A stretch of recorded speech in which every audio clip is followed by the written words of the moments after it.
Va a comenzar la presentación un colega chileno, Patricio Ibarra, de la Universidad Bernardo Higgins. El título de su exposición es Su enseña es la enseña de la patria, el boletín de la guerra del ejército del Perú, Arica Tacna, diciembre 1879, mayo 1880. Tienes la palabra, Patricio. Gracias, Gabriel. Buenas tardes a todos aquí quienes nos acompañan hoy día hoy. Muy cortito en vista del tiempo que disponemos, que es bien poco. Agradecer, por supuesto, a la Comisión de Bicentenario por la invitación y especialmente a la profesora Maquebo y a Gabriel, a ti, por haberme considerado dentro de las personas que van a ser parte de esta presentación.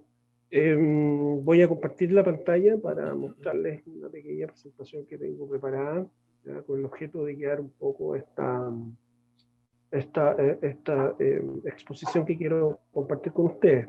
En primer lugar, decir que esto que quiero conversar con ustedes es básicamente la primera reflexión respecto de un trabajo que está en pleno desarrollo, ¿ya? Que es el título que está ahí, que lo acaba de decir Gabriel, no voy a volver sobre él, y que está enmarcado en un proyecto del FONDECYT, de la NID de Chile, del Ministerio de Ciencia y Tecnología en Chile, ya que es ese que está ahí, que es el proyecto FONDECYT regular 1200-530, que entrega, digamos, el financiamiento para esto, cuyo proyecto está en un segundo año de ejecución. Y lo cierto es que, como les decía recién, esta es una primera reflexión luego de haber terminado, si es que alguna vez uno termina, efectivamente, la parte documental, el trabajo documental, la lectura de los documentos, ¿ya? Que son parte de una investigación. Y a partir de eso, entonces, quiero compartir estas primeras ideas, estas primeras reflexiones, a propósito de lo que espero que en un tiempo prudencial se transforme en un escrito que lleve esto por título y que desarrolle básicamente el tema este de revisar un periódico que se publica durante la guerra y finalmente sus fórmulas a través de las cuales genera un determinado contenido y los fenómenos culturales que se emiten, que salen desde ahí, ¿no? En fin, vamos a iniciar entonces esta exposición. En primer lugar, decir que el boletín de la guerra es un medio de propaganda, directamente de propaganda, dirigido a los efectivos del ejército peruano que está estacionado en Arica y Tacna. Está declarado así, así se dice. El boletín de la guerra reemplaza al antiguo periódico ariqueño. Ya voy a tratar de hablar un poquito más rápido, ¿sí? Más fuerte. Decía yo que reemplazó al periódico Larequeño y entonces en este contexto, digamos, se transforma, como les digo, en este medio de propaganda, en este boletín oficial desde el cual el gobierno del Perú, Piérola, fundamentalmente, y la jefatura del ejército se dirige a los efectivos, a los miembros de este ejército. Luego, por cierto, como toda la prensa, independientemente que lo haga o no, declara ser un medio que busca el proyecto de la objetividad. Sin embargo, también, como lo dice el título de esta ponencia, también declara, ¿no?, que lo que más le interesa es la defensa de la patria. En este caso, la patria amenazada, que es la patria del Perú, que en ese momento justamente se encuentra en un momento complejo, habiendo terminado recién la campaña Tarapacá, habiendo sido ocupada por los chilenos en ese momento. Y a partir de su inspiración oficial, digamos, de su inspiración oficialista, por así decirlo, como un medio oficialista, ¿ya? Reproduce documentación, información e interpretaciones desde el punto de vista del gobierno de Nicolás de Piérola y de los mandos del ejército. Y fundamentalmente, a mi juicio, en vista, digamos, de esta primera lectura que he hecho de la documentación, básicamente hace dos cosas: promover la lealtad del ejército al gobierno de Piérola, intentando contener algún tipo de revuelta eventual que se pudiera generar, y luego legitima la dictadura de Piérola. Dictadura, por cierto, entendida en los términos, no sé, por así decirlo, romanos, ya, en términos de que en un momento de complejidad, en un momento de apuro, en un momento difícil, ya, para la República del Perú, es necesario un gobierno fuerte, un gobierno centralizado y que tome medidas que son extraordinarias para enfrentar justamente un momento que es extraordinario, en tanto es un país que está ya en parte ocupado. Una cuestión bien importante de señalar y por lo tanto por eso que se transforma en un medio de propaganda, a mi juicio, tiene que ver que carece de una estrategia de comercialización. Es un diario que si bien tiene una fórmula de suscripción, no contiene avisos de bienes y servicios, por lo tanto su fuente de financiamiento no está ahí, y tampoco incorpora elementos que son propios de la prensa del siglo XIX, que son parte también de esta estrategia con el objeto de vender más números, de vender más periódicos, que son la inclusión de crónica local, de noticias locales, noticias misceláneas, ¿no? E incluso la inclusión de algunos contenidos de tipo literario, vuelvo a insistir, con el objeto de captar la atención de un público general. A ver, fue publicado en Arica primero y en Tacna después, ya, entre el 17 de diciembre, perdón, de 1879 y el 26 de mayo de 1880, es decir, el mismo día, ya, que se produce la batalla del Campo de Alianza, y que bueno, de ese momento en adelante, la ciudad es ocupada por las tropas chilenas. Ahora, por cierto, eso implica que está siendo producido, que está siendo editado desde la frontera sur del Perú, es decir, en el conflicto mismo, ¿ya? No es un periódico que está editando sus ediciones, valga la redundancia, ya desde Lima o de otra ciudad a miles de kilómetros de donde están ocurriendo los hechos. En ese sentido, reconstruye el conflicto desde el mismo campo perdón, el mismo teatro de operaciones, ¿ya? Y por cierto, como ya acabo de decirlo, se genera un relato articulado en torno a la guerra desde la zona en conflicto. En términos que cubre dos hechos fundamentales.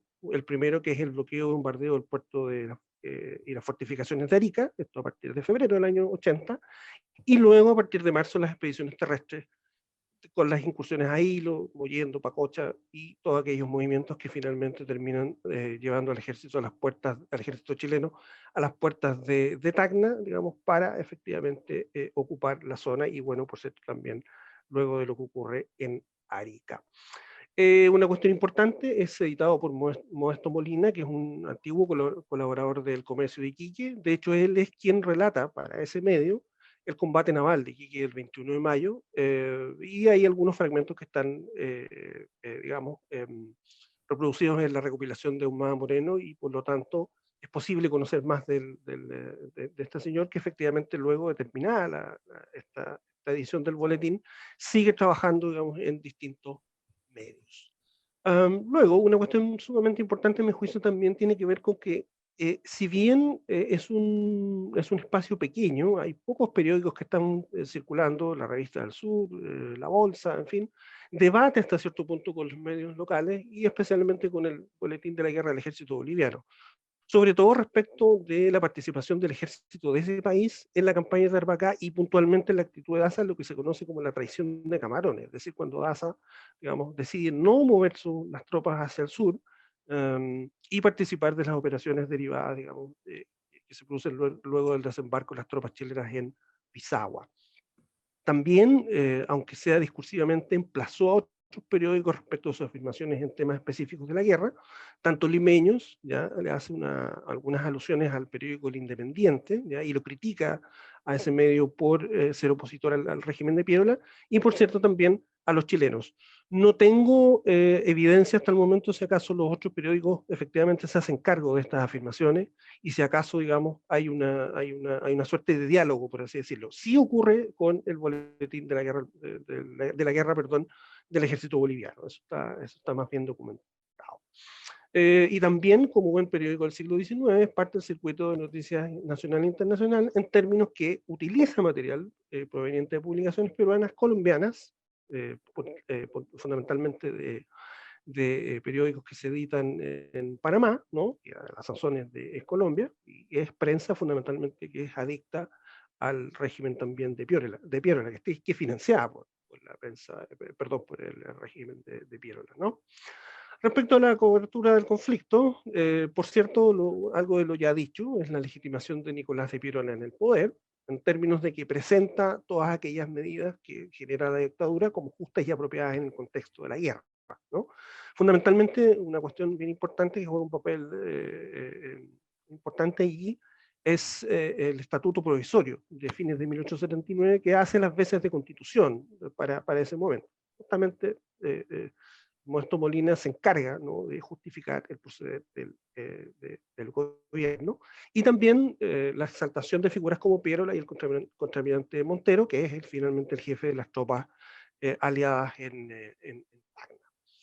Respecto de lo acaecido hasta ese momento en la campaña, bueno, critica las decisiones de los mandos militares peruanos y bolivianos en la campaña de Tarapacá, ¿ya?, especialmente con el general Buendía, con el coronel Suárez, y por cierto, lo ya dicho con Hilario Ontaza, y también exige un juicio y sanción para aquellas personas que finalmente fueron las responsables de la pérdida de Tarapacá.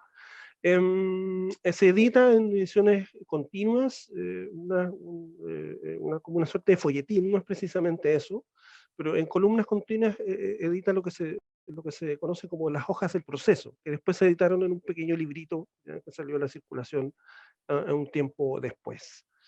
Respecto también de esta cobertura del conflicto, es una exhortación, perdón, constante a continuar la lucha. Los chilenos están presentes todo el tiempo. Hay rumores de que la invasión se va a producir en cualquier momento, o que se ha producido ya en algún lugar determinado, incluso cercano a la costa de Arica, cuestión que nosotros sabemos que no es así.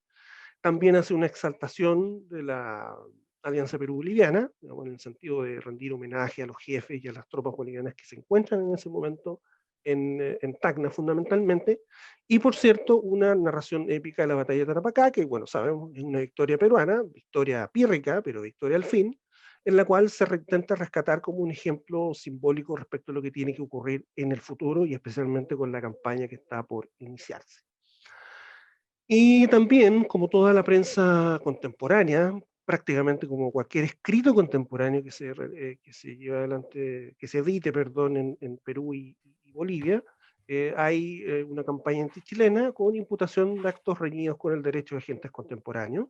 ¿Ya? Eso se inicia en la campaña naval, ¿no?, con incursiones como las de la Armada chilena frente a puertos como Pisagua, etcétera. De ahí hay un hito, digamos, importante en el cual se empieza a señalar esa circunstancia. Y una cuestión que ya empieza a ser más característica a medida que empieza a avanzar el conflicto, y esto ocurre también en la prensa boliviana, es un fenómeno que es bien, es común a ambas prensas, ambas prensas de ambos países, ¿ya?, en términos de que la caracterización de los chilenos es fundamentalmente que cometen actos bárbaros e incivilizados por parte del gobierno y sus tropas, ¿ya?, que es una conducta general, que es del modo en el cual hacen la guerra, y eso asentado en el prejuicio étnico asociado al ascendente araucano, mapuche, como nosotros lo conocemos hoy, respecto de los chilenos. Y generalmente hay muchas comparaciones respecto de lo que aquello significa. Hay que decir, sí, que en este periódico en particular es un fenómeno que está presente, pero que no es tan marcado como en otros periódicos peruanos, como, perdón, también ocurre en nuestra prensa, en nuestros periódicos bolivianos. Para terminar, algunas consideraciones generales, que en realidad es prácticamente repetir algunas cosas de las que ya he dicho, pero es lo que más me rescato, digamos, de lo que he visto hasta el momento en esta revisión del periódico. Evidentemente presenta una línea editorial que se articula, ¿no?, en torno a la divulgación de información oficial respecto de Piérola. Eso es marcadísimo, ¿ya? Divulga también su interpretación respecto de lo que ocurre en la guerra hasta ese momento, digamos, hasta mayo de 1880, ¿ya?, en términos de generar un juicio crítico a propósito logrado por la Alianza. Ahí yo no sé cuánto hay de juicio crítico respecto de la administración anterior de Piérola, con el objeto de compararla con con la administración anterior de Prado, eh, y compararla con la de Piérola, ¿ya? No lo sé hasta dónde hay elementos de eso, ¿ya? Pero por cierto, también una cuestión que independientemente del derrotero fáctico de la campaña militar, hay también una esperanza en la victoria. Y por último, ahora sí para terminar, colabora también con la creación de imaginarios asociados a la causa nacional, en términos a la invocación de la superioridad moral, jurídica, ¿ya?, también respecto a la causa peruana y aliada en general, ¿ya? Y por cierto, la diferenciación con el enemigo chileno a partir de la construcción de un otro, ya sea a partir de las características generales de la población, o bien el punto específico que señalé a propósito de la ascendencia araucana de los chilenos y el mestizaje que se produce para crear finalmente lo que fue Chile. Eso, muchas gracias por su atención.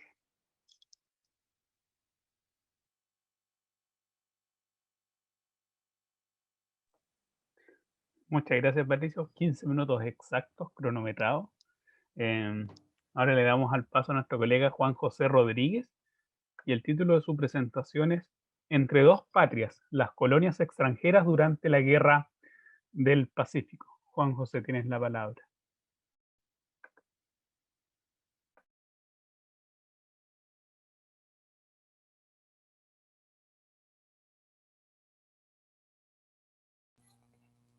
A ver, ¿me escuchan? Sí, ¿no? Ahora sí. Sí, gracias, Gabriel.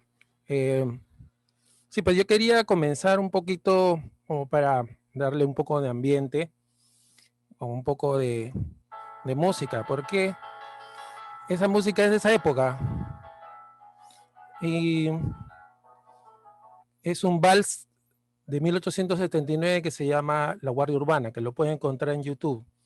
Ahora, ¿por qué quería comenzar con eso? Bueno, resulta pues que en el panorama del tema que vamos a desarrollar, ¿no? Justamente la Guardia Urbana es uno de los puntos de inflexión, los hechos más saltantes de la participación de las comunidades extranjeras en la guerra con respecto a Perú, ¿no? La labor que ellos cumplieron fue pues muy importante, no solamente para mantener el orden por un interés de conservación de la propiedad privada, sino pues mucho más aún para darle pues un plano de seguridad al lugar, al espacio que para ellos ya era su hogar. Porque vamos a hablar, por supuesto, ¿no? de los extranjeros, pero de los extranjeros que vivían aquí en Lima y bueno, en todo el territorio peruano, ¿no?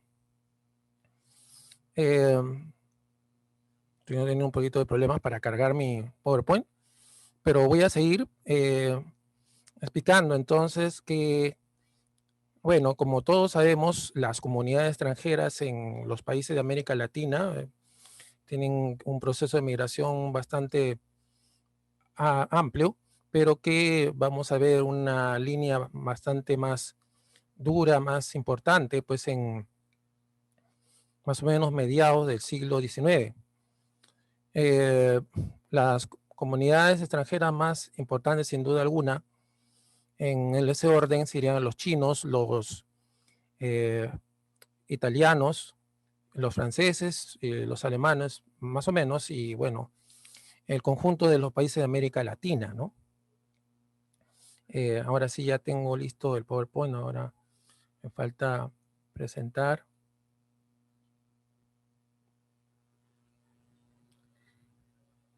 Ah, ya lo han puesto. Gracias.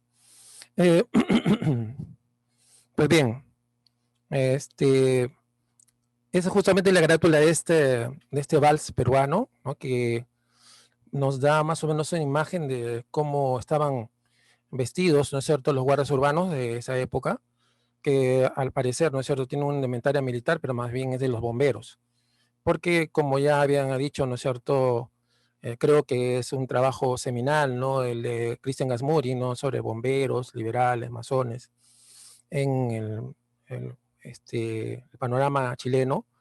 Pues y también María Inés Valdivia aquí en el Perú, pues hay una asociación muy grande, ¿no es cierto?, entre estas actividades diríamos, de asociacionismo o pues en el espacio público, ¿no? Pues no de casualidad, la mayor parte de los que constituían las logias masónicas también eran bomberos y por supuesto, ¿no es cierto?, tenían sus ideas liberales, más que todo el caso de los rojos de la Garavialdi, ¿no? Para poner un caso muy ejemplar, ¿no? Bueno, voy a continuar, por favor, la que sigue. Bueno, eso es, digamos, una figura de la época, y estas son fotos de la época, rescatadas pues, del estupendo archivo Curret, ¿no? de Lima, disculpando, ¿no es cierto?, el matasellos. Y bueno, más o menos para que se den una idea, pues no es cierto, cuáles son estos uniformes. Por ejemplo, aquí vemos en el lado derecho está pues un garibaldino, y en el lado izquierdo de la Victoria, ¿no? Son William Reynolds y compañía. Están pues ahí. Lo que sigue, por favor. Bueno, para ser ordenados, la guerra evidentemente no solamente incumbe a los que van al campo de batalla, y pues comienza a activarse una serie de asociacionismos, principalmente en el lado de las mujeres, ¿no es cierto?, con sociedades de beneficencia que ya habían activado justamente por estas nuevas formas, ¿no es cierto?, como dicen en el libro, de la experiencia burguesa, ¿no? Y que ya teníamos, por ejemplo, desde épocas como la guerra con España, ¿no? Ya se habían formado las asociaciones de bomberos. Bueno, las logias masónicas ya tenían una actividad de la época de la independencia, bien, pero que estaban más formalizadas, ¿no es cierto?, en estos años, que ya teníamos presencia pues, de los extranjeros en la Val de France, ¿no es cierto?, de Francia, pues, las sociedades inglesas y italianas, de Stella de Italia, en fin. Y en el plano de los bomberos, las tres bombas, ¿no es cierto?, Victoria, France y Garibaldi y Chalaca, ¿no?, que son las más notorias.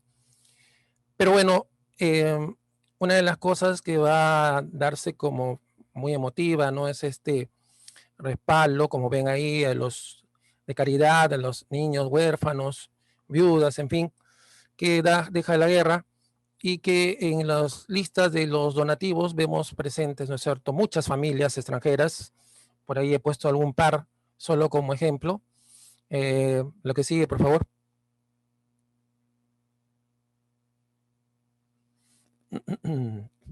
Y bueno, sí, quería agradecer, por ejemplo, aquí el Archivo Histórico Municipal de Lima, con Sandro Covarrubias, y también, por supuesto, la biblioteca y el Museo Masónico, también quien pues, nos ha dado la bomba France, algunas cosas para nuestro archivo.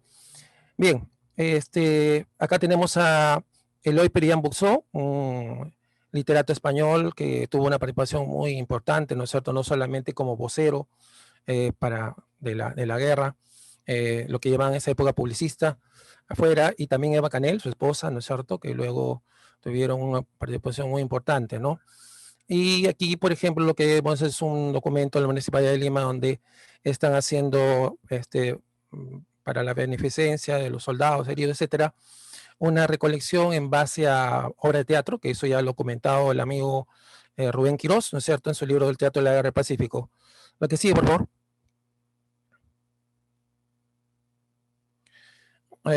Bueno, aquí lo que vemos, pues, ¿no es cierto?, es la presencia de un personaje que va a ser bastante importante, ¿no? Dentro de esto es un empresario muy exitoso y muy entusiasta, bombero, y pues miembro de las Guardias Urbanas, Waldo Oraña. Aquí pues lo que estamos viendo es un documento de la Municipalidad de Lima donde se le envía a Roca Boloña y a la municipalidad para digamos, formar el hospital de sangre, las ambulancias, demás, ¿no es cierto?, para cuidado de los heridos, ¿no?, ya que ya están llegando del campo en el sur. El que sigue, por favor.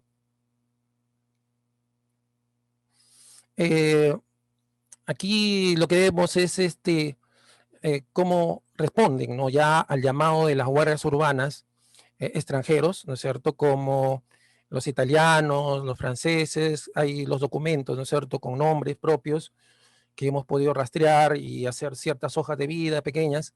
La que sigue, por favor. Bueno, esta es la de Francia, ¿no? La anterior era italiana. La que sigue, por favor.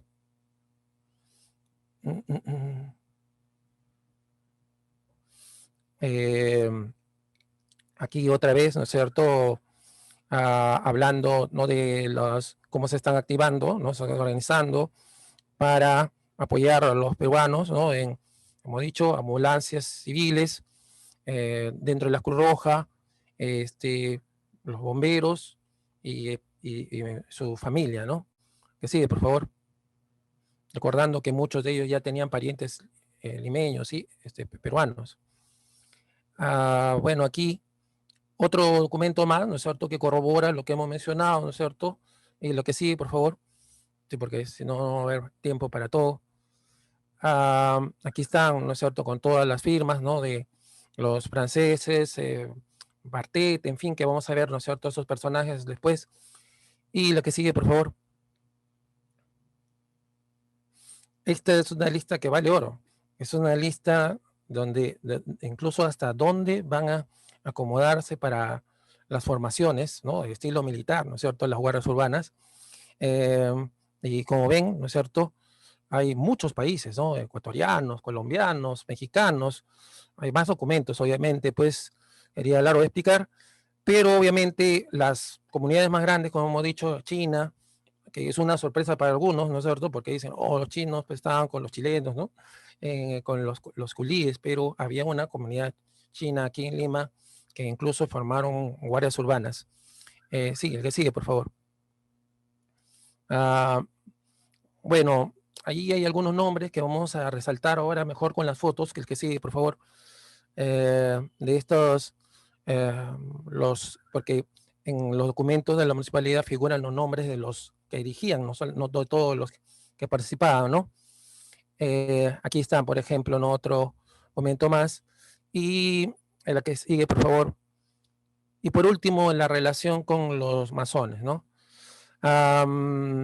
Bueno, la participación de los masones en la Guerra del Pacífico es un tema, pues, digamos, bastante, por la discreción de los masones, bastante difícil de desarrollar, pero a partir de cierta época, en la publicación de la revista masónica, ¿no es cierto?, nos ha dado más información, pero también hay algunos que otros documentos que han podido rescatarse como actas, ¿no es cierto?, de algunas logias masónicas y que por su cuidado, ¿no es cierto?, y también que por sus propias asociaciones con otras logias se ha podido rescatar, ¿no? Y bueno, y quería leer esta parte, ¿no? Bueno, lo están leyendo ya.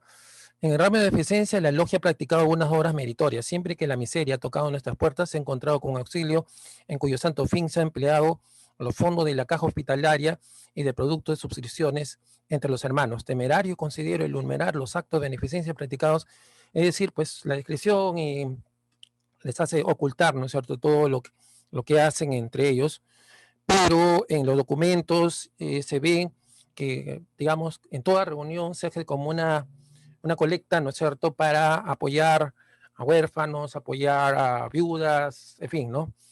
Y obviamente eso es en todas las logias, pero obviamente los extranjeros que tenían un mayor nivel económico, estaban menos golpeados por la guerra, pues tenían un poco más que ayudar, ¿no? Desde la formación de la Gran Logia del Perú, gente como Crosby, en fin, estaban vinculados ya muy claramente con los bomberos, ¿no? La Bomba France prácticamente era donde sesionaban la Val de France, en fin. Justamente ahí vamos a ver la foto, la que sigue, por favor.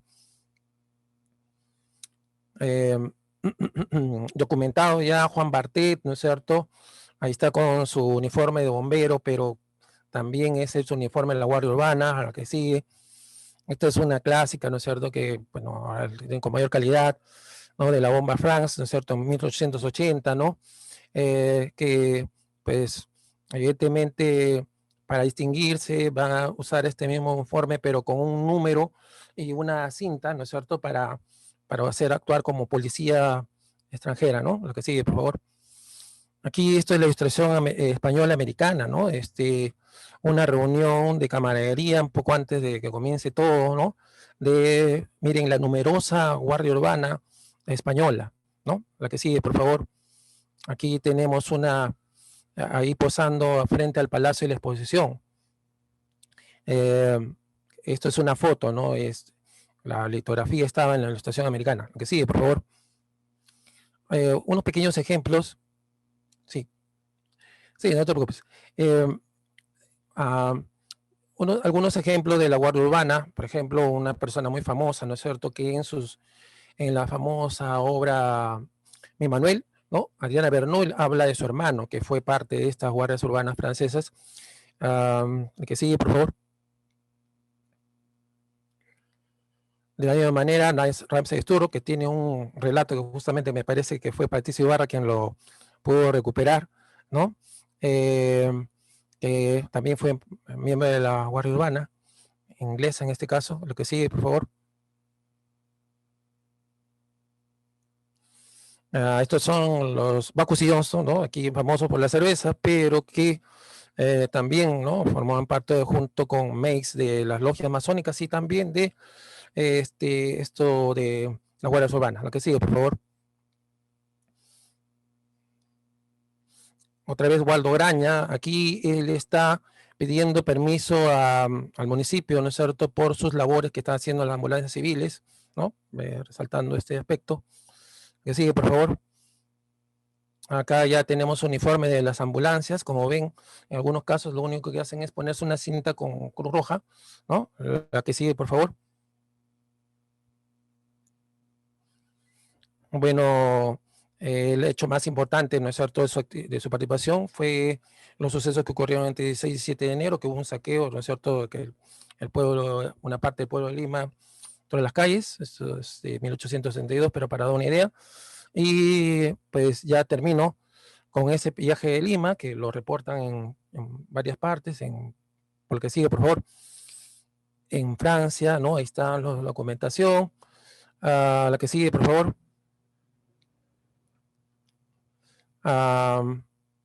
Las partes de información, ¿no es cierto?, de unas memorias de Torrico. Que sigue, por favor. Bueno, estos son hijos de extranjeros, ¿no?, que también obviamente participaron en la guerra, también los nativos, las ambulancias civiles, etcétera. Lo que sigue, por favor. Y bueno, en el periódico El Orden, que era un periódico de la ocupación, pero peruano, García Calderón, hay mucha información al respecto. Y quiero, la que sigue, por favor. Quiero resaltar lo que dice, ¿no es cierto?, cuando después de los desastres, ¿no?, el dictador Piedra abandonó los sucesos, indicaban, ¿no es cierto?, están halagando a la participación de los extranjeros, y por ahí hay una reunión, las damas de Lima, más conocidas, la élite, se reúnen, juntan una colecta para hacer, digamos, un recuerdo. Lo que sigue, por favor. Y en una ceremonia pública, Champox, que fue el líder de las guardias urbanas, que según algunos, bueno, pues prácticamente evitó que Lima sea saqueada y controlaba en pleno momento, ¿no es cierto?, de mayor peligro. La que sigue, por favor. Sí, ya estamos.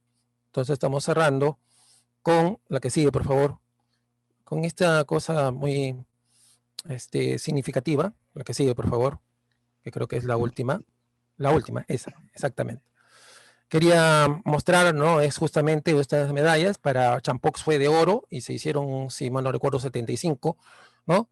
Están obviamente en poder de coleccionistas. Y bueno, pues quería hacer recordar con este emblema simbólico, ¿no?, del testimonio, de la gratitud, de la noble conducta valerosa en los días de peligro, que se refería, pues, por supuesto, a las guardias urbanas extranjeras, ¿no? Bueno, el tiempo es muy corto, así que se puede hacer ya en otro momento una ampliación. Muchas gracias, Gabriel. Muchas gracias, Juan José. Ahora tiene el turno Carmen McEvoy, y su título es Comandos Fronterizos, un modelo de interpretación transbélico. Tienen la palabra, Kat. Debes quitarte el... Y tú, Juan José, silenciarte. Ahora sí. Ahora sí. Perfecto. Entonces, buenas tardes a la audiencia, buenas tardes Patricio, Gabriel, Juan, ¿no? Siempre nos vemos, somos parte del grupo de los estudiosos de la Guerra del Pacífico y siempre aprendemos mutuamente. Esta presentación de Juan realmente muy notable, y ahora que Gabriel y yo vamos a volver al territorio de la guerra, probablemente esas ilustraciones, esas imágenes nos van a servir de mucho.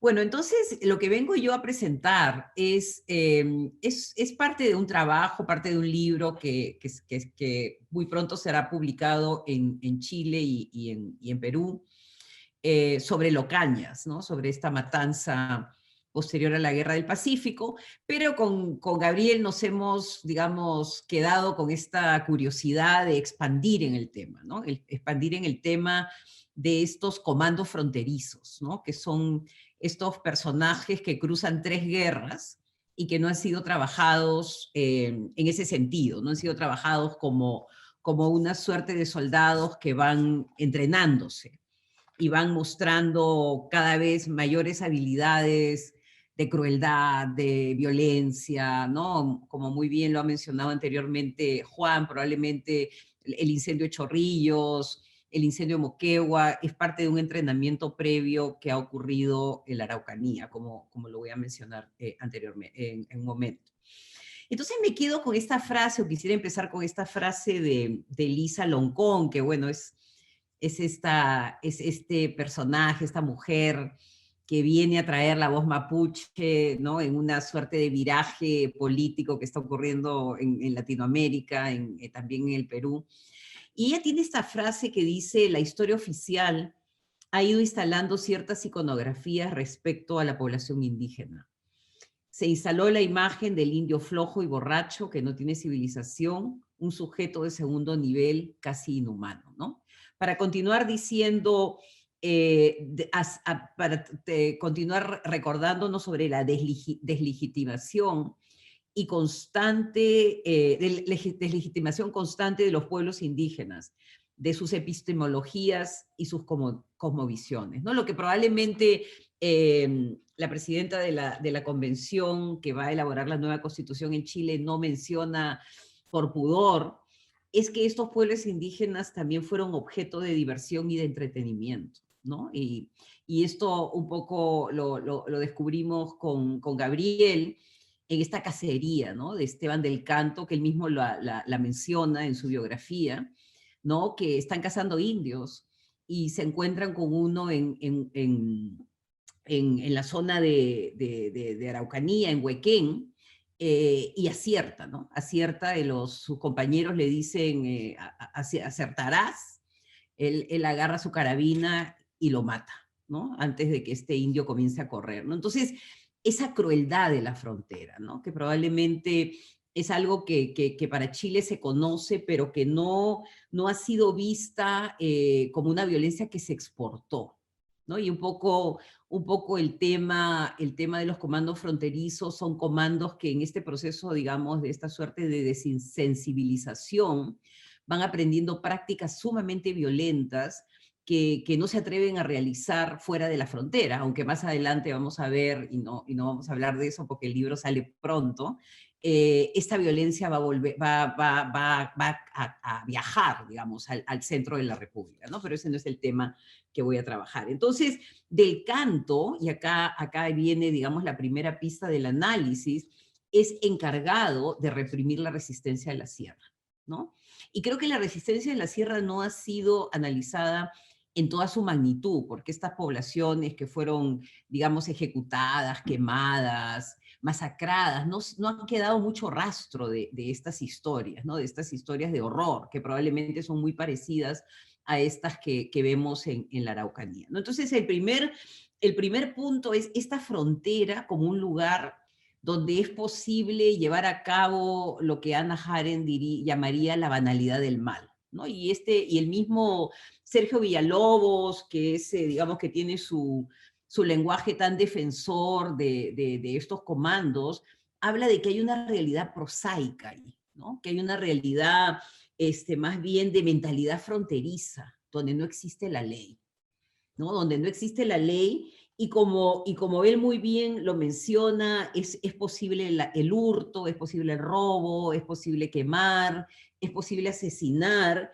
y más bien se ve como una suerte de juego, ¿no? Nosotros llamaríamos un juego macabro, ¿no? Donde hay un entrenamiento de estos soldados en lo que Loncón muy bien dice, ver al otro como un ser que no tiene humanidad, ¿no? Hay un proceso de deshumanización, ¿no? Entonces, esta frontera, pues, no es un crisol de virtudes guerreras, como muy bien lo menciona Villalobos, sino más bien una feria con rasgos de dolor y de crueldad, ¿no? Y acá lo cito a él, ¿no? Entonces, partiendo de esa premisa, nosotros comenzamos a repensar y la idea de esta frontera como una suerte de espacio, de escenario de prácticas, ¿no? De prácticas como el incendio, como la tortura, como la cacería, como el robo organizado, como el enriquecimiento de los militares que son enviados ahí para reprimir, son espacios que el Estado les otorga, ¿no? Y un poco comenzamos a pensar en términos de un Estado itinerante, ¿no? Entonces hay un Estado, digamos, en la moneda que tiene su propia lógica, digamos, republicana, moderna, pero hay un Estado itinerante que tiene cierta flexibilidad, ¿no? Es un Estado itinerante que tiene otras reglas, que más adelante puede gobernar por decreto, en el caso de la Guerra del Pacífico, en el momento que se toman las salitreras, ese Estado tiene mucha capacidad y no tiene control de ningún tipo. ¿No? No tiene un congreso, no tiene una opinión pública, ¿no? Entonces está un poco de libre su voluntad. Y ahí, digamos, el Estado que está constreñido en Santiago tiene la posibilidad en estas fronteras de buscar su destino, ¿no? Sería como una especie de Estado portaliano perfecto, ¿no? En el cual, digamos, no existe una ley ni un sistema que te controle, ¿no? Entonces, a partir de esa idea de un Estado itinerante, de comandos que vemos que se cruzan las tres guerras, decidimos cambiar la periodificación, ¿no? Plantear una nueva periodificación, ¿no? Entonces, esta periodificación un poco sustituiría la periodificación tradicional, que es esta periodificación patriótica, ¿no? Que es la Guerra de la Independencia, la Guerra de la Confederación y la Guerra del Pacífico, que justamente pues tienen como una suerte de historia lineal en la que siempre Chile está viniendo en auxilio del Perú, ¿no? Para tratar de sacarlo de sus problemas. Y nosotros lo que hemos planteado es otro tipo de periodificación que empieza con la Guerra de la Araucanía, tiene un segundo momento en la Guerra del Pacífico y culmina con la Guerra Civil de 1891.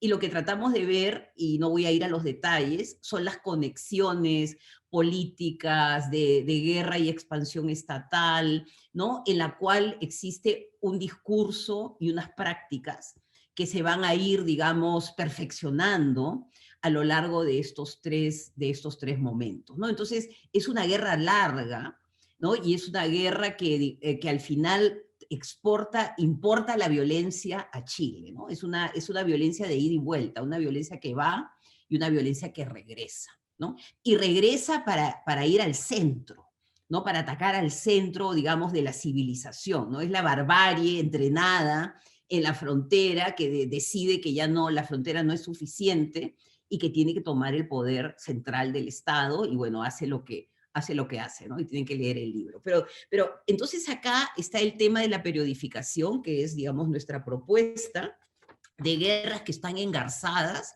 que están relacionadas entre sí, y algo que también hemos propuesto es la idea de la guerra como una experiencia orgánica, que no se puede segmentar, ¿no? Entonces, esta, digamos, es una guerra secuencial que tiene por objetivo la expansión del Estado, que tiene diferentes momentos y es algo que probablemente vamos a volver en el futuro si tenemos tiempo y si tenemos material, ¿no? Pero lo que tratamos de ver es estos comandos fronterizos ¿no? Y tratar de hacer las trayectorias de vida, ¿no? Y probablemente mi primer punto es la nueva periodificación, y mi segundo punto es ver cómo es posible identificar a estos comandos moviéndose en las tres guerras, ¿no?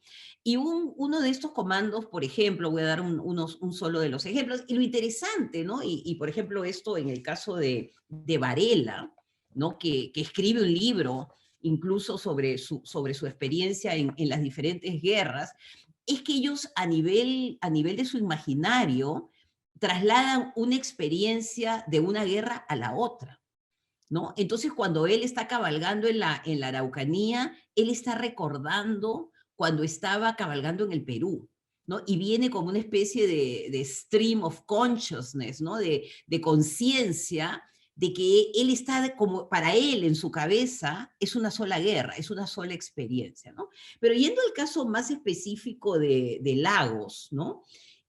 Lagos participa en las campañas de la Araucanía, y es básicamente un personaje muy importante en lo que va a ser, las fuerzas del Mayeco, ¿no? Y en lo que va a ser la represión en esa zona, ¿no? Entonces, él recibe tierras, él es parte de este grupo de militares que obtienen una movilidad social a través de la guerra, que es algo también interesante, y es un modelo que se va a repetir en el Perú. Más adelante, Pedro Lagos va a estar a cargo de la Biblioteca Nacional, que va a ser convertida en una suerte de caballeriza, y en esa caballeriza tiene un secretario que es Varela, que es el que le va a recolectar los libros, le va a hacer la lista de esta suerte de usurpación organizada que ocurre, ¿no? Entonces, a lo que vamos es que ninguna experiencia es ajena a las anteriores, ¿no? Probablemente Lima es una capital, pero la manera como es tratado una biblioteca nacional, la manera es como es tratada una ciudad, cómo es quemada, tiene rezagos, ¿no? Y es interesante cuando Vicuña Maquena dice, bueno, pero los que quemaron Lima fueron los araucanos, porque las mujeres en la Araucanía les quitan el licor, ¿no? Entonces, como tratan de incorporar, digamos, elementos de la frontera en el discurso de la barbarie, ¿no? Mientras que la barbarie está llevándose a cabo por estos soldados que han sido entrenados en ella, ¿no? Entonces tenemos una serie de nombres, Benedicto Silva, Pablo Marchán, Vicente Ruiz, ¿no? Una larga lista de nombres de servidores, digamos, en esta zona, y me vas diciendo, Gabriel, cómo va mi tiempo. ¿Cuánto me falta? ¿Un minuto? ¿Todavía tengo tiempo? Ya. Entonces... Quedan 5 minutos. 5 minutos, ya. Entonces, estos personajes que van a ser socializados y entrenados en lo que nosotros llamamos una cultura fronteriza, ¿no? Entonces, en esta cultura fronteriza se va a establecer claramente lo que muy bien ha mencionado Elisa Loncón, que es la dicotomía civilización-barbarie, ¿no? Entonces, el discurso de la civilización versus la barbarie empieza muy temprano en la zona de la Araucanía, e incluso muchas de las categorías, ¿no? Y esto es algo que yo trabajé en mi libro de la Guerra del Pacífico, pero que no me había percatado, y un poco en nuestras conversaciones con Gabriel, un poco la matriz está ahí, ¿no? La matriz de ver a los indígenas como homosexuales, ¿no? La matriz de ver a los indígenas como seres incapaces de tener sentimientos ni ningún tipo de humanidad. La matriz de que los indígenas no sienten, la matriz, todo lo que ahora se está discutiendo del trato que más adelante va a ser trasladado a los indios del Perú, ¿no? Por ejemplo, en el caso de Lima, Lima va a ser una ciudad feminizada, los limeños van a ser vistos como maricones, los incas eran maricones, ¿no? Entonces ya está establecido el lenguaje, ya está establecida la manera como tú defines la otredad, ¿no?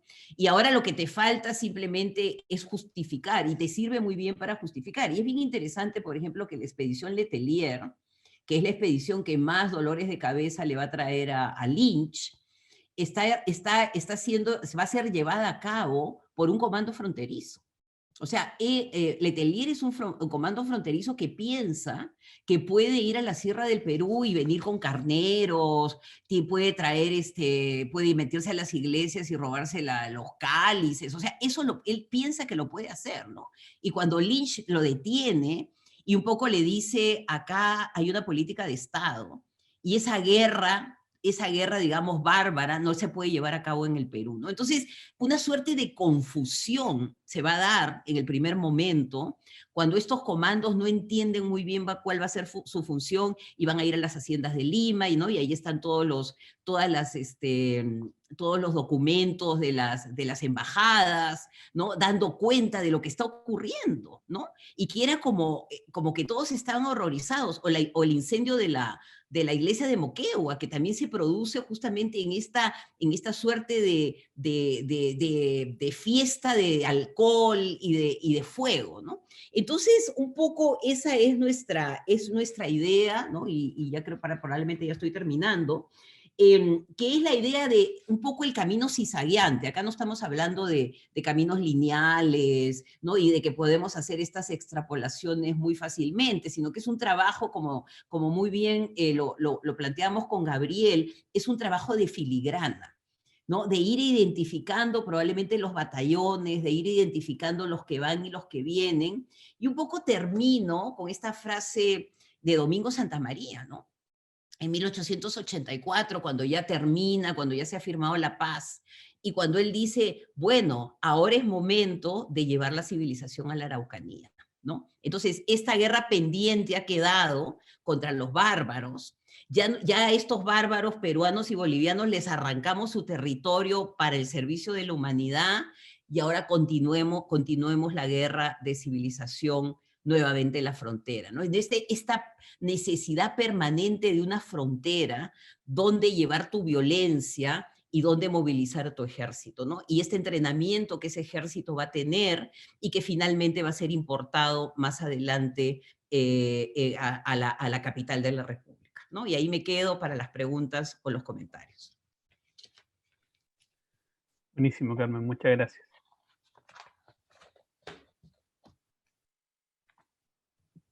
Ahora me voy a autopresentar yo. Me parece que se está compartiendo la pantalla, ¿sí?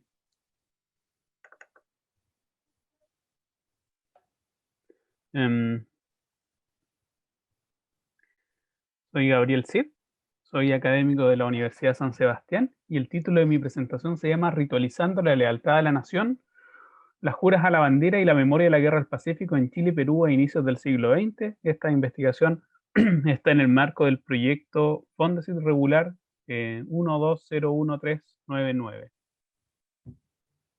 ¿Se escucha? Parece que...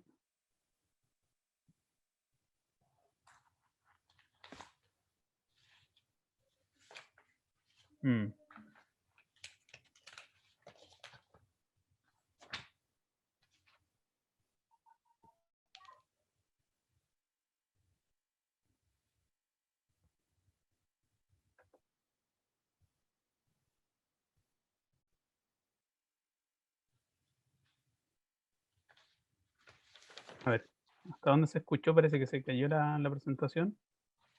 No, está bien. No, se le escucha bien, señor. Perfecto, ya. Vamos de nuevo. No se ve la... Gabriel, parece que no se ve la presentación. No, vuélvela a presentar. Vale. A ver, ahora. Espérame un momento.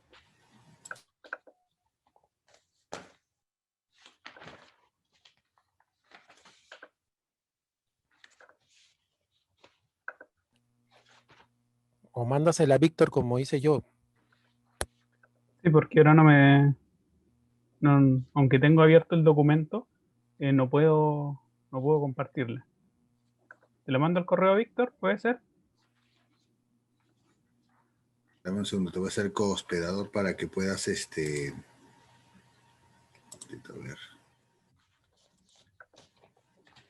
ver, ahora como confitrión.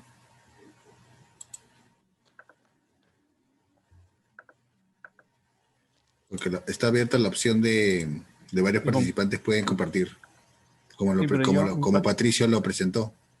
sí, yo tengo esa opción, pero cuando quiero compartir, el documento no me abre. Y recién parece que estaba cargando, pero algo le pasó al... Pásamelo por correo. Sí, ya por mí y por mientras yo voy hablando. Lo mando el correo de inmediato, Víctor, por favor.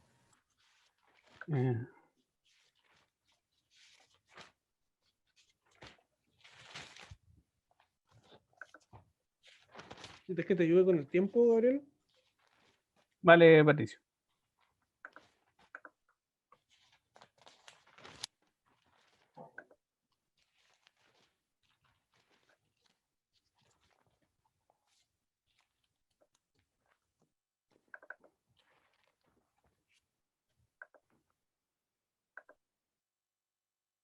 Ya, ya. Disculpen los gajes del oficio del mundo virtual y digital. Mi investigación es una investigación en curso de historia comparada sobre los imaginarios de la Guerra del Pacífico en la posguerra. En particular me interesa la dimensión ritual del nacionalismo y cómo para el nacionalismo del cambio de siglo, a los fines del siglo XIX, inicios del siglo XX, el imaginario de la Guerra del Pacífico deviene un insumo clave para la constitución de sus imaginarios históricos. Y esto lo voy a aterrizar viendo la implementación en paralelo del ritual y las ceremonias de la jura a la bandera tanto en Chile como en Perú. Ya quiero explicar el orden del argumento. En primer término, la relevancia, lo que llamaríamos acá en un marco de análisis, creo que ahí Víctor está compartiendo. Buenísimo, Víctor, muchas gracias. La siguiente, son 4.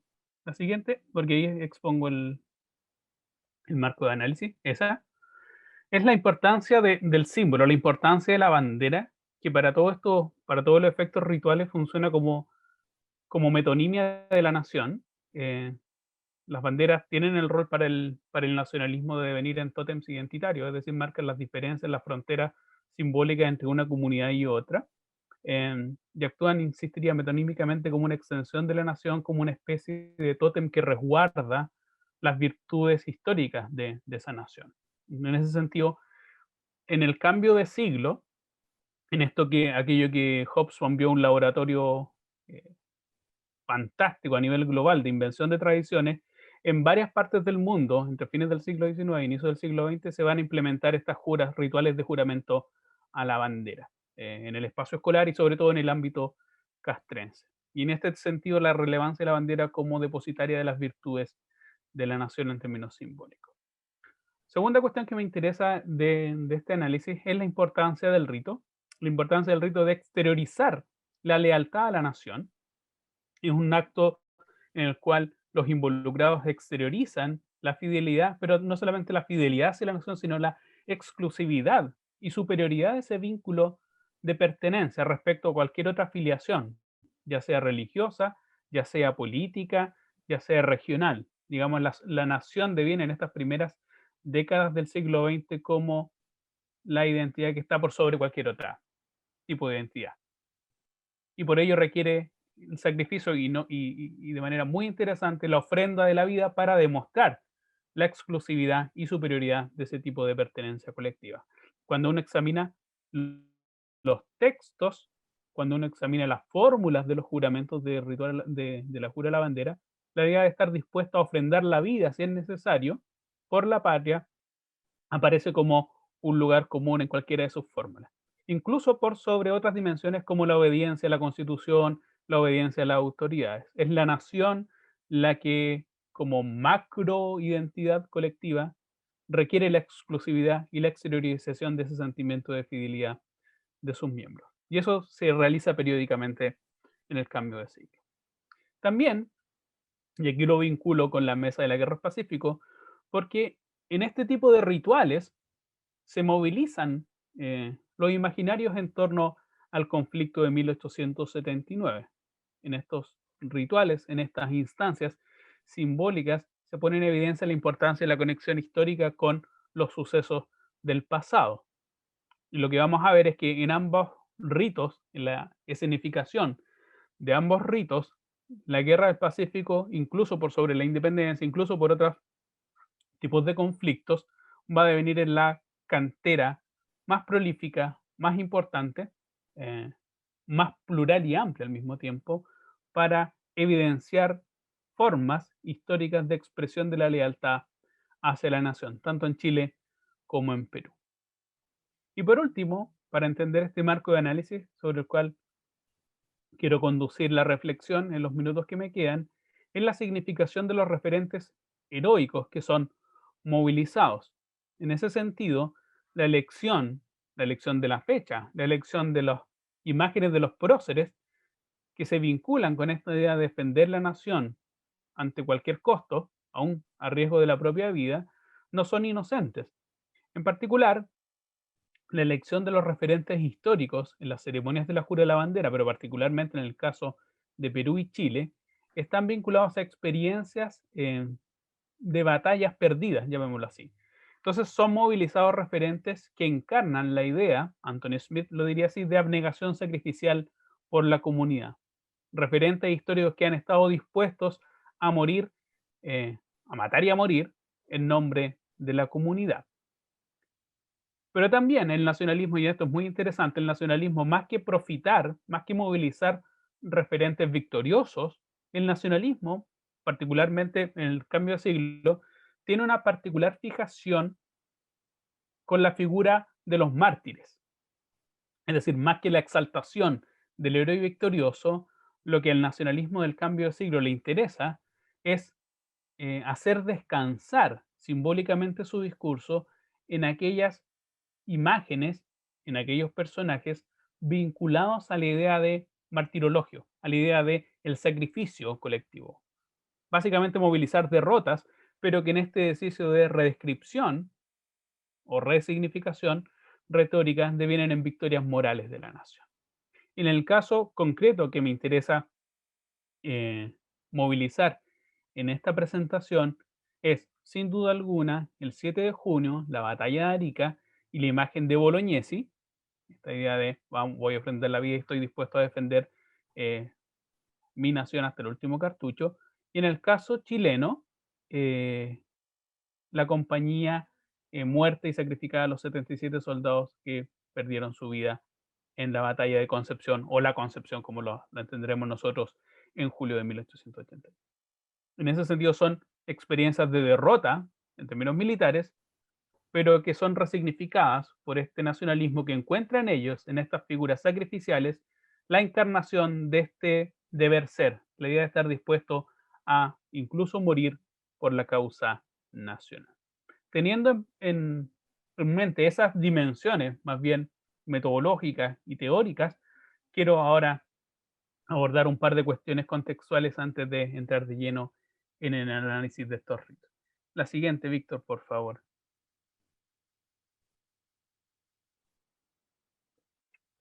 Estas ceremonias no surgen en el vacío, a diferencia de otros rituales conmemorativos que surgen inmediatamente después de la guerra.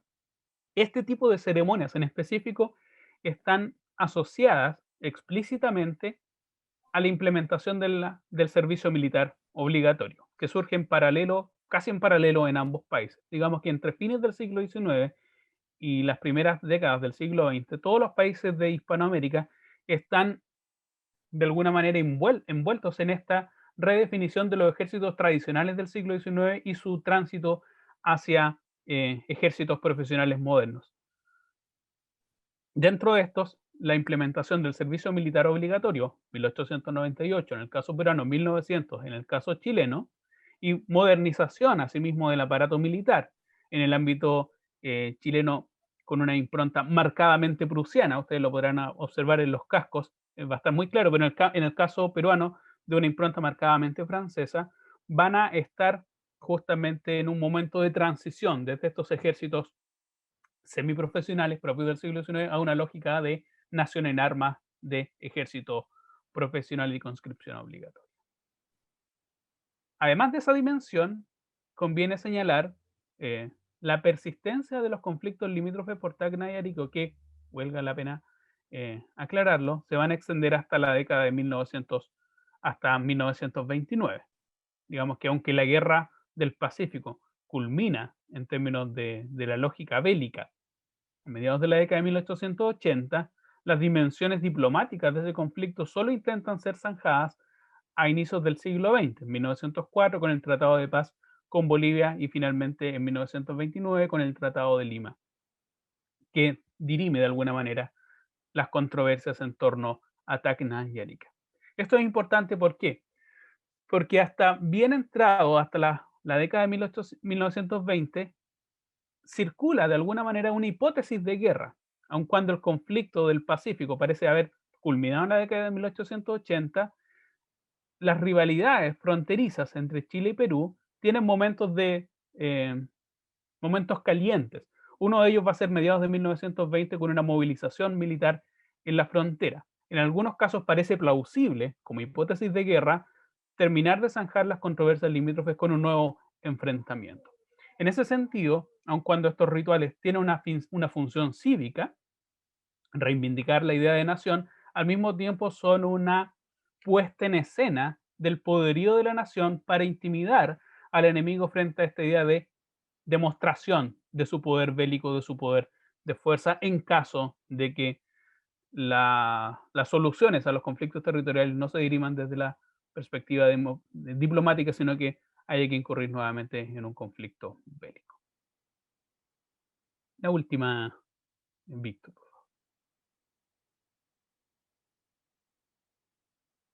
Ahora, aquí podemos aprender de estos ritos. No voy a contar los ritos, el corpus es impresionante. Desde básicamente 1903 1905 son las primeras manifestaciones de jura a la bandera que he podido constatar para el caso peruano.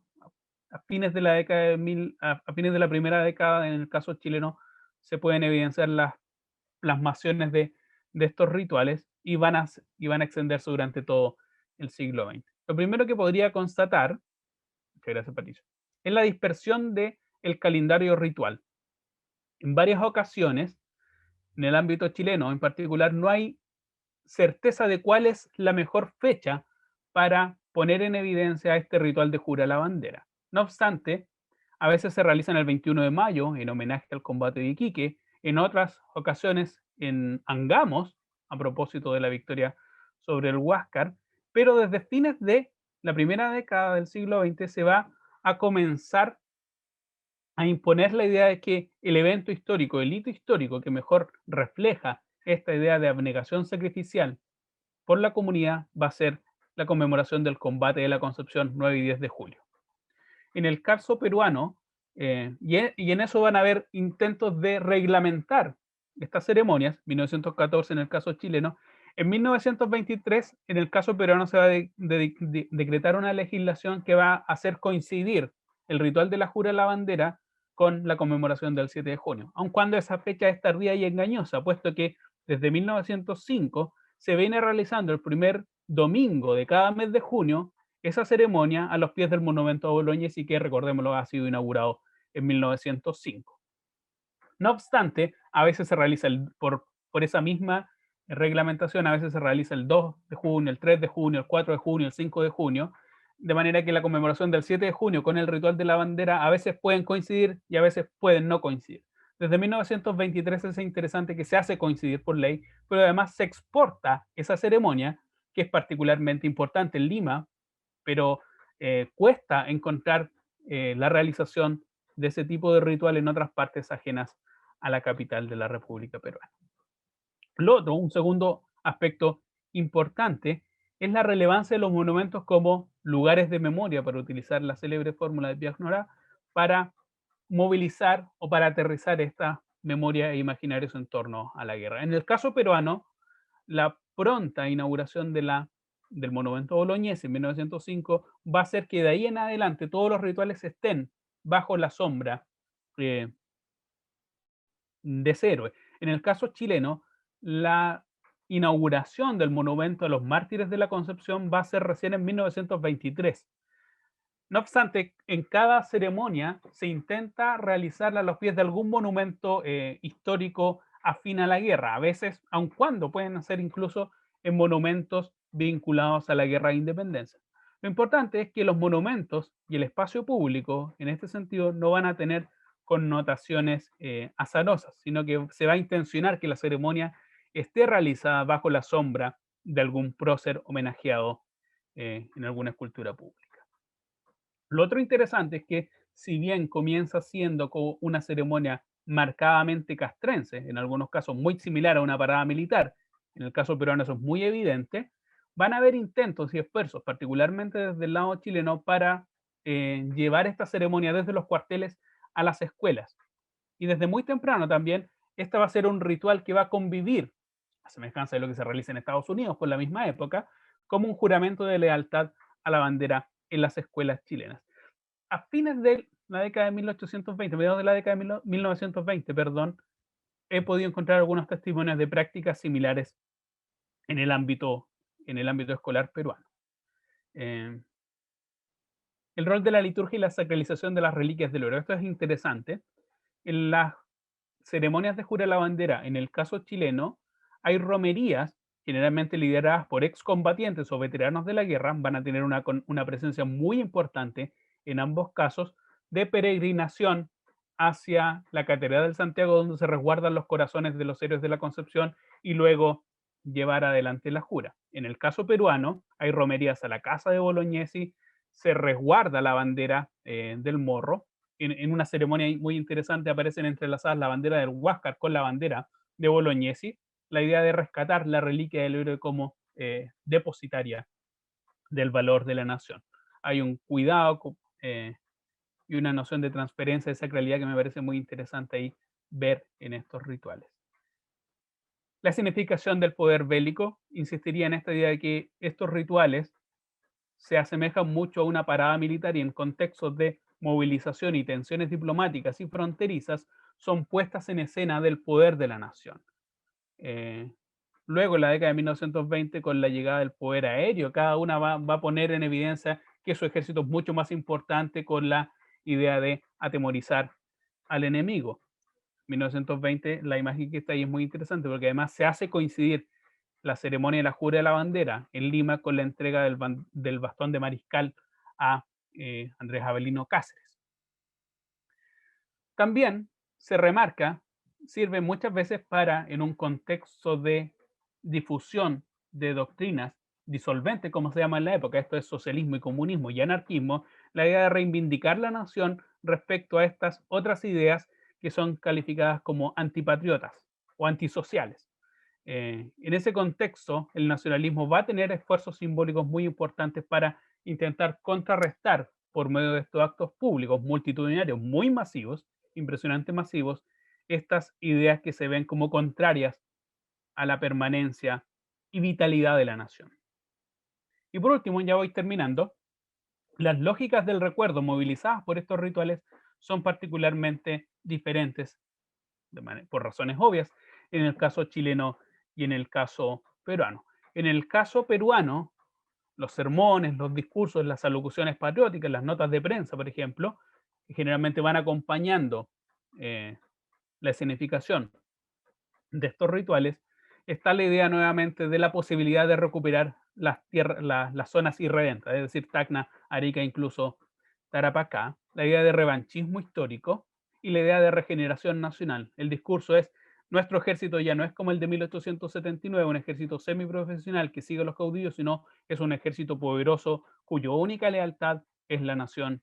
Y esa idea aparece de manera muy sistemática en los discursos de la época. El Perú de ahora es un Perú poderoso, es un Perú distinto, que ha aprendido de sus errores del pasado y por lo tanto tiene la capacidad política y militar de poder recuperar en caso incluso de confrontación bélica las irredentas, las regiones irredentas. En el caso chileno, el discurso es inverso. Está la idea de la grandeza de la nación en la Guerra del Pacífico, que después de la Guerra Civil de 1891, no nos olvidemos que después de la tremenda victoria en la Guerra del Pacífico, Chile se ve enfrentado a su guerra más cruel en 1891, y desde ahí en más se va a instalar un discurso de decadencia nacional. Es decir, hasta la Guerra del Pacífico Chile fue una potencia, llegó a la edad de oro del nacionalismo chileno y de ahí entra en decadencia, de manera tal que estas ceremonias están escenificadas y los discursos van intencionados en esa dirección como una forma de refrendar los valores del pasado para superar la decadencia del presente y proyectar la grandeza del futuro. La idea de que Chile debe recuperar aquellas virtudes que lo hicieron grande en el pasado y que corre el riesgo de perder en la actualidad. Muchas gracias por su atención.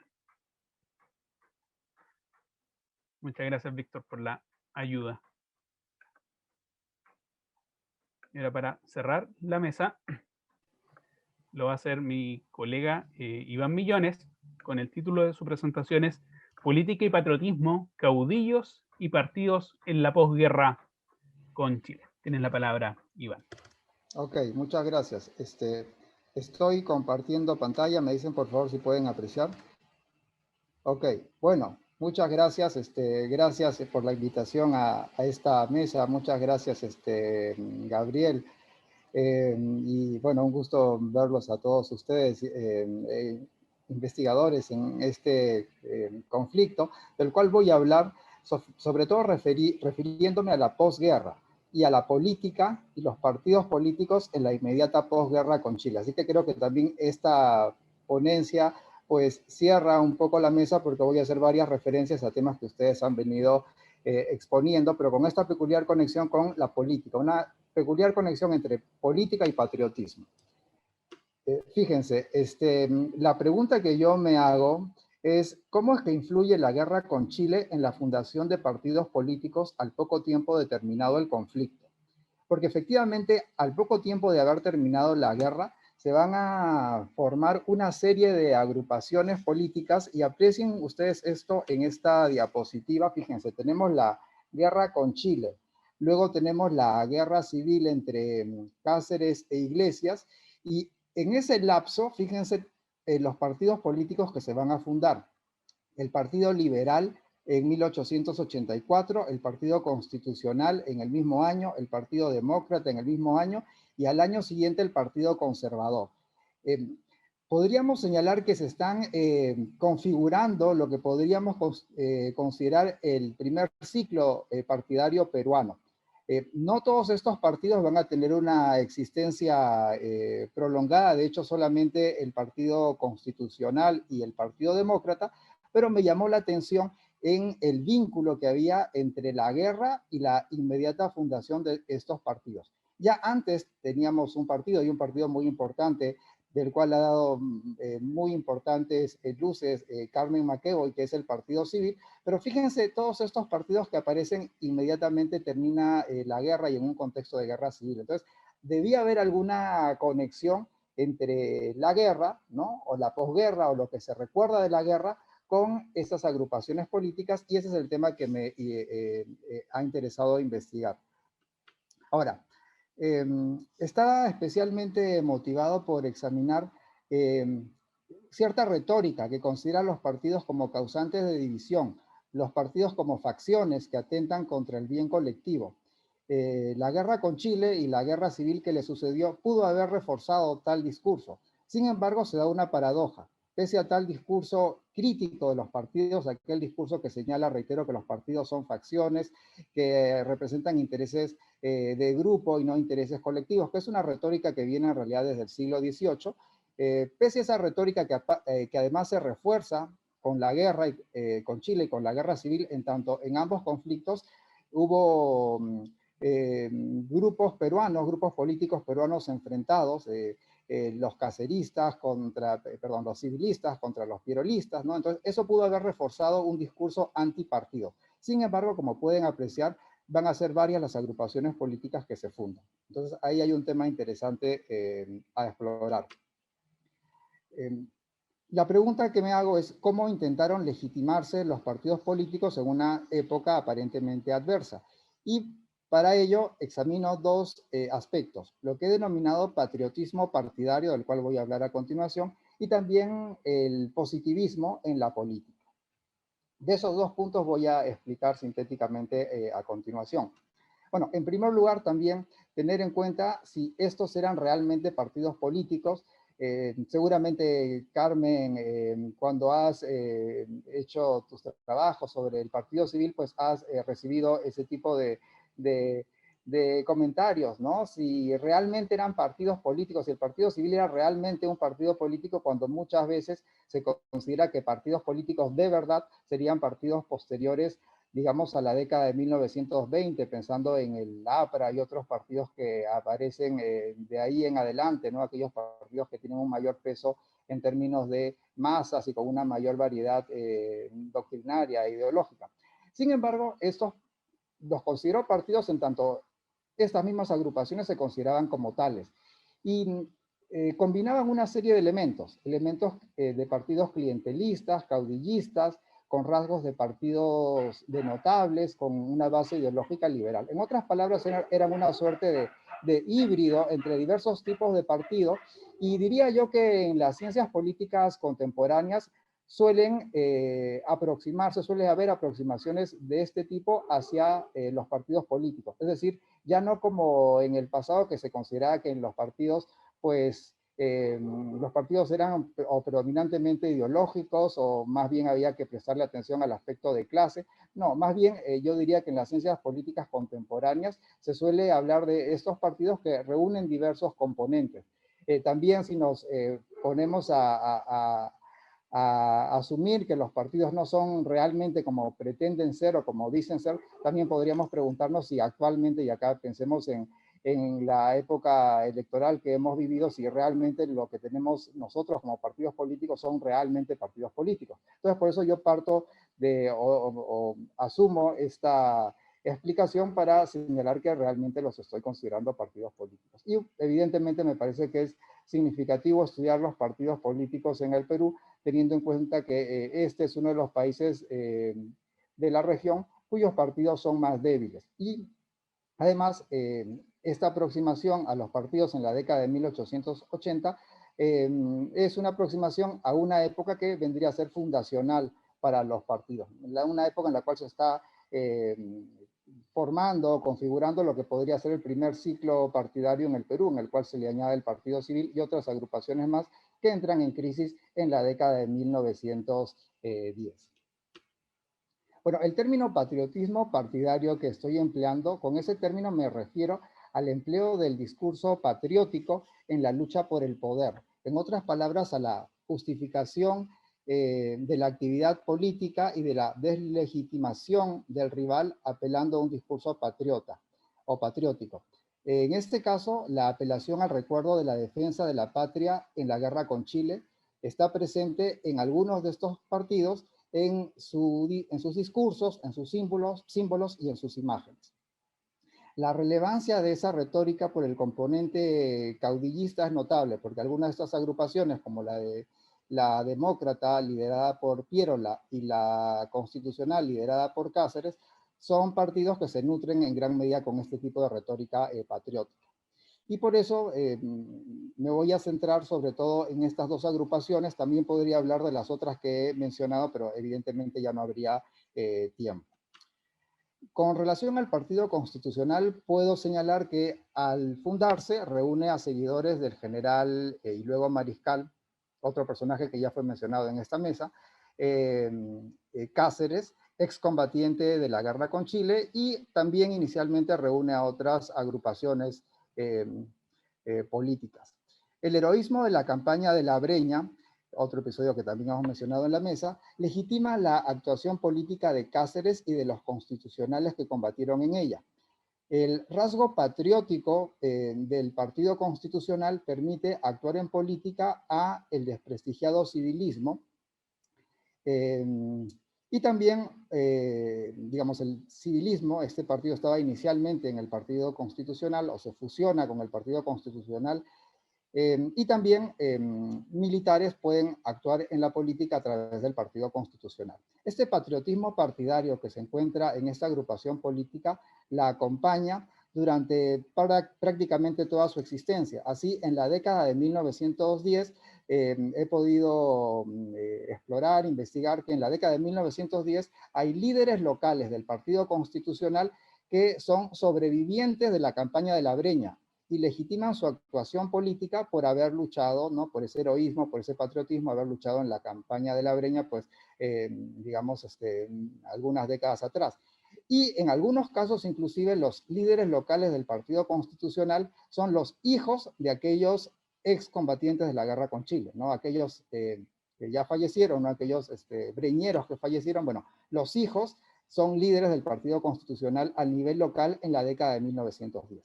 E incluso Cáceres y el Partido Constitucional respaldan a Leguía cuando él toma el poder en 1919, lo cual refuerza esta imagen de un partido que emplea como herramienta para legitimarse en la política este discurso patriótico. El otro caso que voy a señalar sintéticamente es el del Partido Demócrata. Este partido nace como una institucionalización del pierolismo, el grupo de los seguidores de este líder Nicolás de Piérola, en la década de 1870. Para el Partido Demócrata, la apelación a la guerra con Chile como fuente de legitimidad resulta compleja y problemática. Bueno, ya hemos hablado también en esta mesa sobre Piérola durante la guerra con Chile y su gobierno, ¿no? La llamada dictadura. Es cuestionado el desempeño de Piérola como gobernante y de quienes lo secundaban durante la guerra, en este periodo que gobierna entre 1879 y 91. Los rivales del Partido Demócrata permanentemente van a tratar de desacreditar al partido por este desempeño. No obstante, en esa época no existía el Partido Demócrata. El Partido Demócrata, reitero, se funda en 1884, pero se funda con muchos de los que habían secundado a Piérola durante la llamada dictadura. Bueno, la popularidad de Piérola es anterior a la guerra con Chile y a la fundación del Partido Demócrata. Piérola encabeza la lucha contra el civilismo en la década de 1870. A través del civilismo y otros sectores en el gobierno que gobiernan durante la década de 1870 y con algunas rebeliones en aquella década.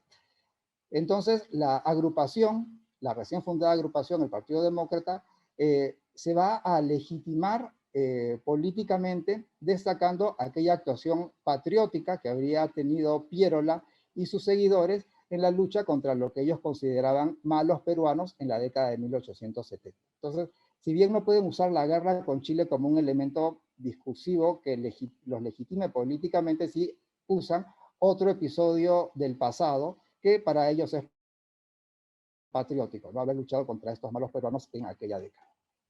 Ahora bien, la prensa partidaria, la prensa simpatizante de Piérola, la prensa pierolista, sí va a tratar de reivindicar el papel de Piérola como gobernante durante la guerra. Por ejemplo, va a destacar las medidas que tomó Piérola a favor de la población indígena, ¿no? Entonces, es un aspecto de la llamada dictadura de Piérola que sí va a ser reivindicada por la prensa pierolista, precisamente en esa época, hacia 1884-85, que el partido recién se ha conformado. De modo que igual se tratan de emplear algunos aspectos que los pierolistas consideran fueron patrióticos del desempeño de Piérola durante la guerra. Y se da una suerte de indigenismo pierolista, que también es otro tema que podría explorar o mencionar más, pero bueno, tampoco habría tiempo para señalar eso. Pese a las críticas por el desempeño en la guerra con Chile, Piérola va a mantener su popularidad. Entonces, a pesar de que los rivales de Piérola, cuando se funda el partido, van a criticar constantemente a Piérola, a pesar de esos cuestionamientos, Piérola va a postular a la presidencia de la República en 1890, es decir, 4 años después de la fundación del partido. Y los fuertes ataques que recibe Piérola y el Partido Demócrata de parte de la élite gobernante, ¿no? Los ataques que recibe la candidatura de Piérola cuando se acercan las elecciones de 1890, muestra la popularidad que tenía Piérola, o en todo caso nos sugiere esa popularidad. Evidentemente en aquella época no hay encuestas y no podemos saber qué tan popular era Piérola, pero la élite que estaba gobernando prácticamente van a hacer una campaña de demolición de su candidatura, ¿no? A través de la prensa, a través de los periódicos, ¿no? Los periódicos antipierolistas. Entonces, eso nos sugiere la popularidad que tenía Piérola a pesar de los cuestionamientos a su desempeño como gobernante durante una parte de la guerra con Chile. Y una popularidad sobre todo en varios sectores de la sociedad y da la impresión que de modo especial entre las clases bajas de Lima. Otro episodio que va a permitir a Piérola y al partido adquirir elementos patrióticos y legitimadores va a ser la Revolución de 1895. En ese episodio, Piérola y sus seguidores se van a presentar como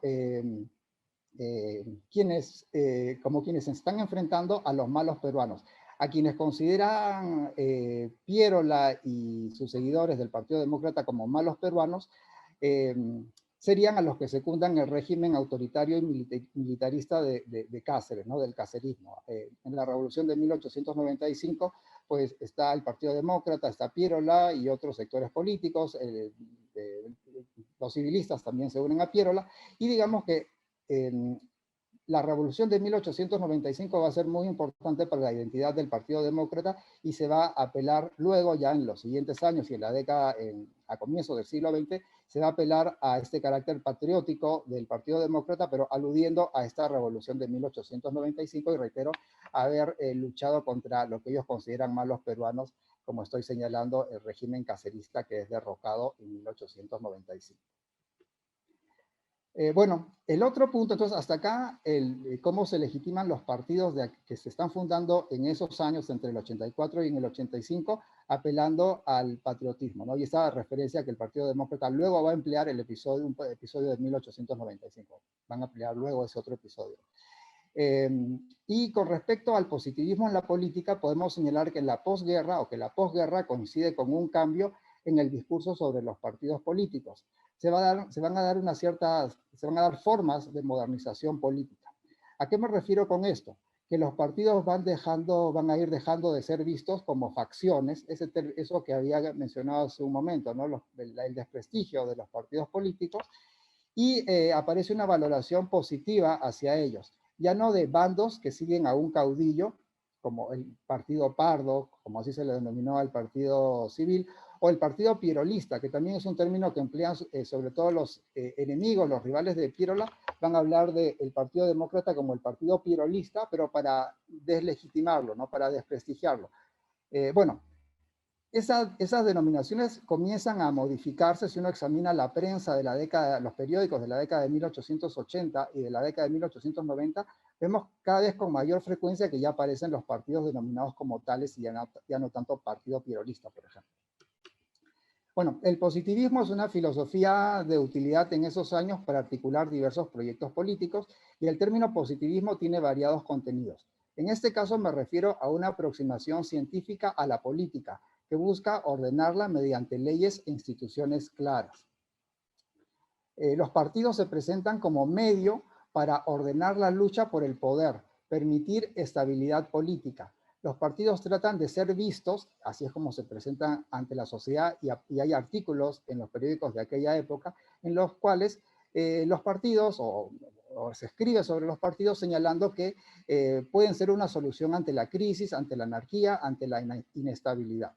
Quedaría de esa manera legitimada la actividad de los partidos, tanto para los que podían apelar al heroísmo en la guerra con Chile, que es el caso del Partido Constitucional, como para los que destacaban posibilidades estabilizadoras de los partidos, y eso es lo que se percibe con mayor claridad en el Partido Demócrata, ¿no? También en el Partido Demócrata se resalta mucho este carácter positivo, estabilizador de la vida partidaria. Nicolás de Piérola, por ejemplo, tiene un discurso muy fuerte, ¿no? Una prédica muy fuerte con relación a este punto.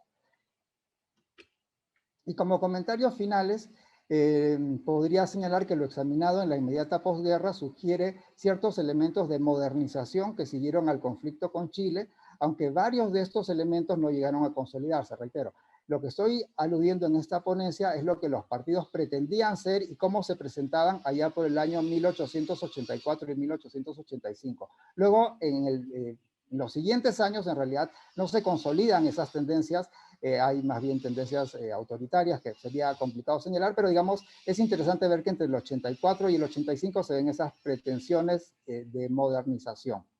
Y bueno, lo último que quiero destacar es lo que se refiere a los usos del recuerdo y del patriotismo en la lucha política.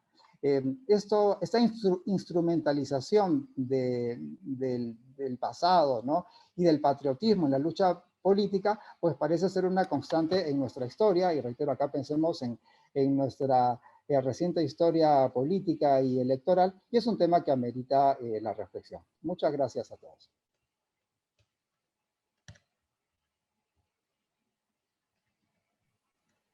Muchas gracias, Iván.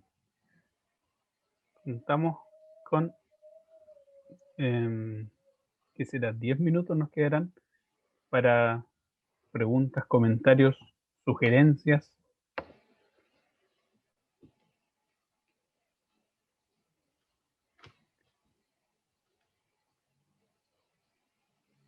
Podemos tener preguntas, Víctor, ¿cierto? Me imagino que sí. Sí, estimado, como ustedes dispongan de esos 10 minutos, o por Pero lo son del 10 chat minutos, o perfecto. micro abierto. Ya.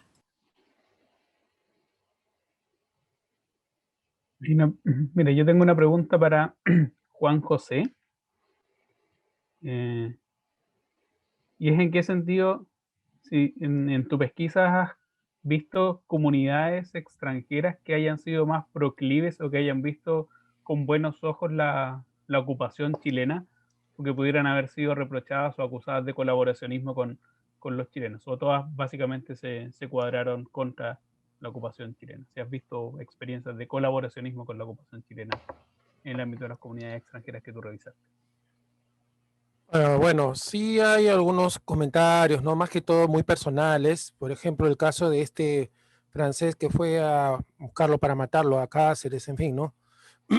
Pero más allá de eso, no, porque, o sea, estas personas viven en el Perú. O sea, ellos ya incluso tienen hijos con peruanas, en gran parte, o tienen hijos peruanos, ¿no? Y muchos incluso ya hasta sus hijos han peleado por el lado de Perú, ¿no? Entonces, digamos que por eso dice, pues, entre dos patrias, porque es como su segunda patria, ¿no? Es muy evidente, ¿no es cierto? Eso, ahora que se pueda decir que haya, como te digo, a algunas personas de una manera muy particular, pero el grueso de las comunidades, digamos, sintieron todo el peso y además la ocupación no era solamente para los peruanos, pues, sino también para ellos, ¿no?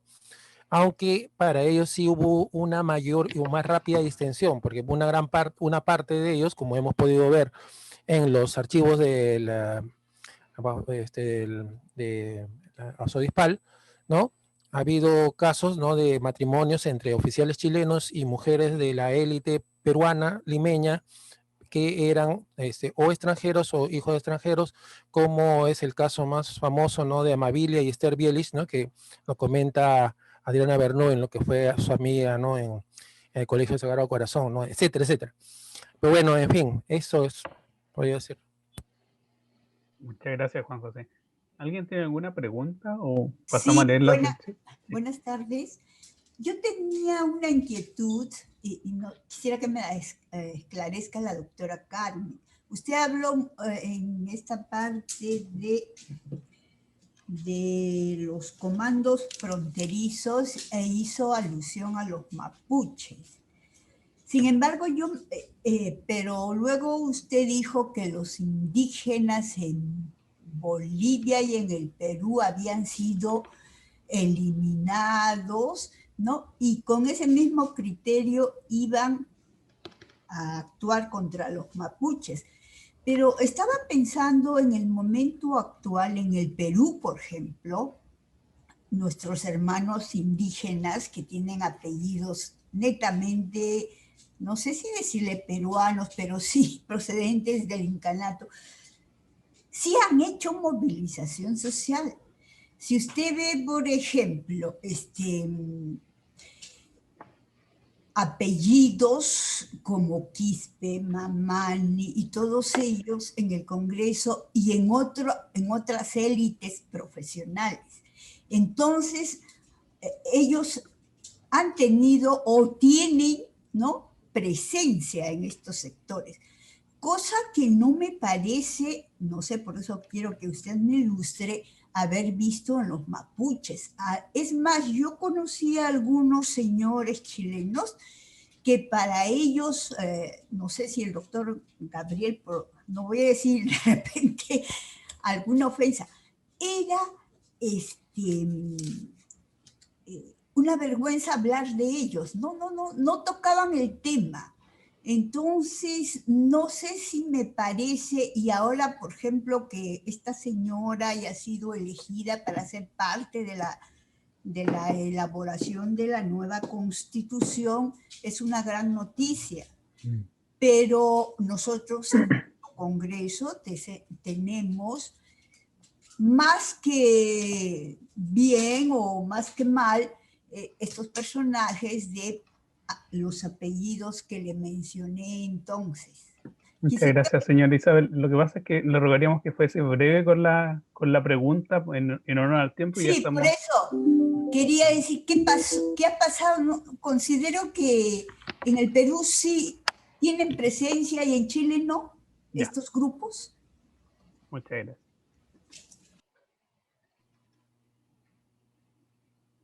Brevemente, porque se nos acaba el tiempo. O sea, acá, digamos, es la representación y el imaginario que traen los comandos fronterizos chilenos al Perú. Eso no tiene nada que ver cómo los peruanos... No se le escucha. ¿No se me escucha? Se te escucha bien. Se escucha perfecto. Ya, eso no tiene nada que ver cómo peruanos o chilenos... digamos, este es un análisis de la relación del comando fronterizo con un entrenamiento de guerra, de arrasar, ¿no? Hay una frase de Vicuña Maquena de Lenda a Arauco.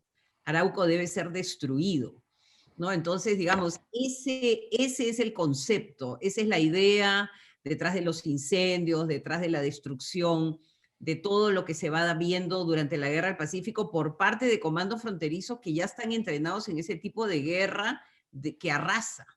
Entonces, esto no tiene nada que ver con los apellidos en el presente o los mapuches ahora, no, este es un tema muy acotado a la Guerra del Pacífico y cómo un imaginario surgido en la frontera puede ser aplicado en otro país, o sea, se exporta a otro país.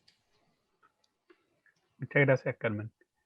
Tenemos 4 minutos. Si alguien quiere hacer una pregunta que sea formulada de manera casi como Twitter, telegráfica, por favor.